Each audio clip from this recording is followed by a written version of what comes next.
कम समय में सीख जाओगे तो फायदे में रहोगे। डेवलप द विनिंग एज, ये बहुत इंपॉर्टेंट टॉपिक है।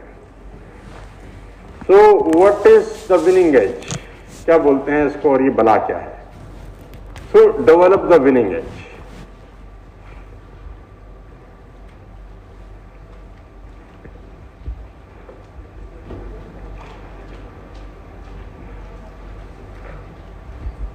घोड़ों की रेस देखी है आप लोगों ने?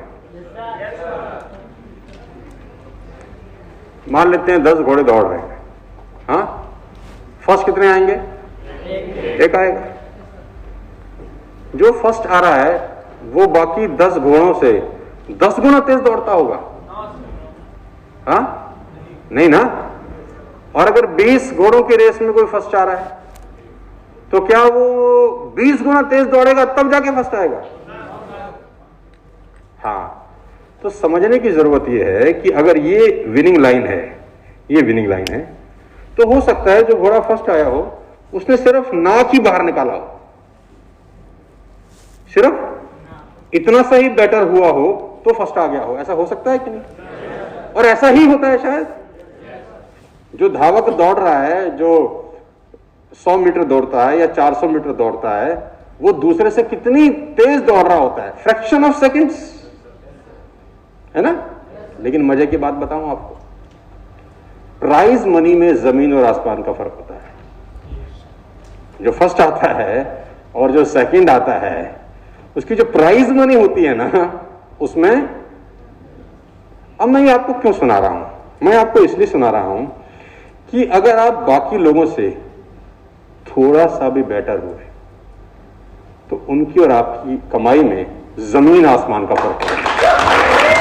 थोड़ा सा भी बेटर।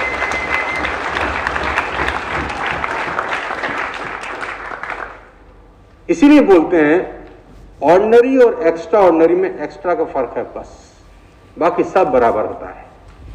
मेरे में और बाकी लोगों में कोई जमीन और आसमान का फर्क नहीं है। मैं उनसे बस थोड़ा सा बेहतर हूं, लेकिन थोड़ा सा बेहतर होते ही मेरी कमाई और उनकी कमाई में बहुत फर्क हो जाता है। इसलिए मैं बोलता हूं डेवलप द विनिंग एज। किसी चीज में 100% आप बेटर कभी नहीं हो सकते, लिख लो, लेकिन 100 चीजों में 1% तो बेटर हो सकते हैं ना। बस हर चीज में 1% बेटर होने का प्रयास करो। हर चीज क्या है? प्रेजेंटेशन आज आप दे रहे हो, 1 महीने के बाद इसको और अच्छा कैसे दे सकते हो? फॉलोअप अगर आप करते हो तो 1 महीने के बाद और अच्छा फॉलोअप कैसे कर सकते हो? पर्सनैलिटी आपकी 1 महीने के बाद और थोड़ी सी अच्छी कैसे हो सकती है? छोटी छोटी चीजें, बहुत सारी चीजें हैं नेटवर्क मार्केटिंग में सीखने की और करने की।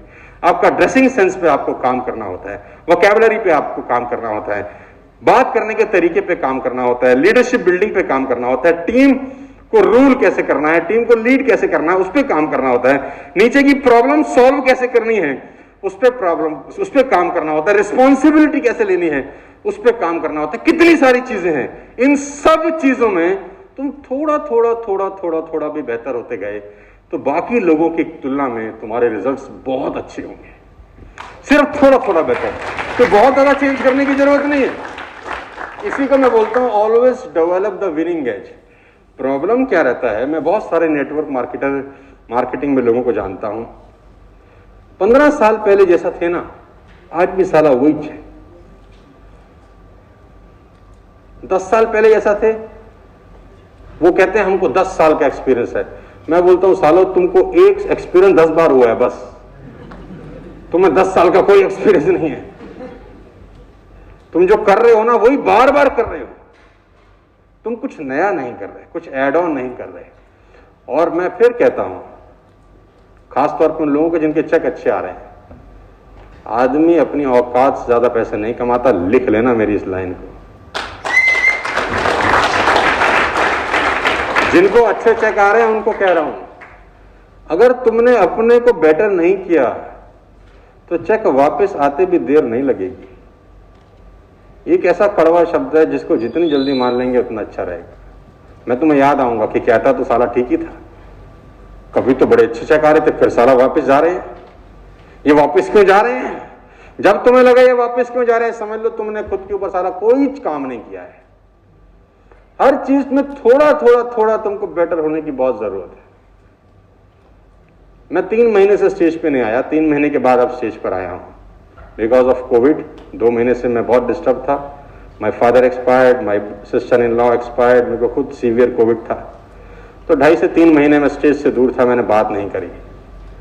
लेकिन जब मैं स्टेज पर आया, जब मैंने स्टेज पर बात करना शुरू किया, मुझे ऐसा लगा ही नहीं कि मैं 3 महीने स्टेज से दूर रहा, बिकॉज इतना कुछ पढ़ा, इतना कुछ सीखा इस प्रोसेस के अंदर भी कि किसी भी हालत में हमारा वैल्यू पहले वाले सोनू शर्मा से कम नहीं होना चाहिए, बड़ा ही होना चाहिए, बेटर ही होना चाहिए।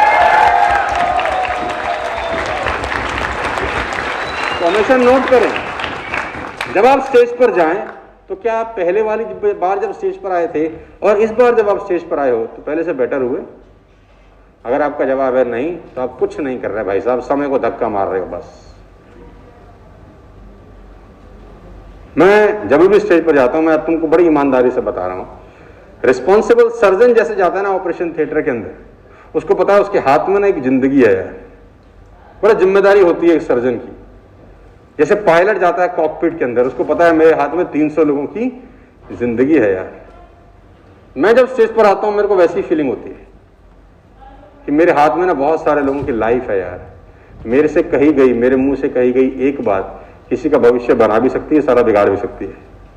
तो क्या बोलना है, कैसे बोलना है, नाप तोल के बोलना है, एक एक चीज के ऊपर गहरा काम करता हूं, फिर आके यहां पे डिलीवर करने का प्रयास करता हूं।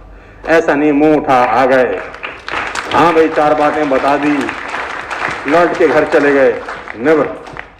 इसी के लिए कहते हैं कि आपको विनिंग एज बनाना चाहिए, बाकी लोगों से आप तभी बेहतर होंगे। बात समझ में आ रहा है तो बोलो हाँ। बहुत बढ़िया यार। 2 लोगों की तस्वीर तुमको दिखा रहा हूं।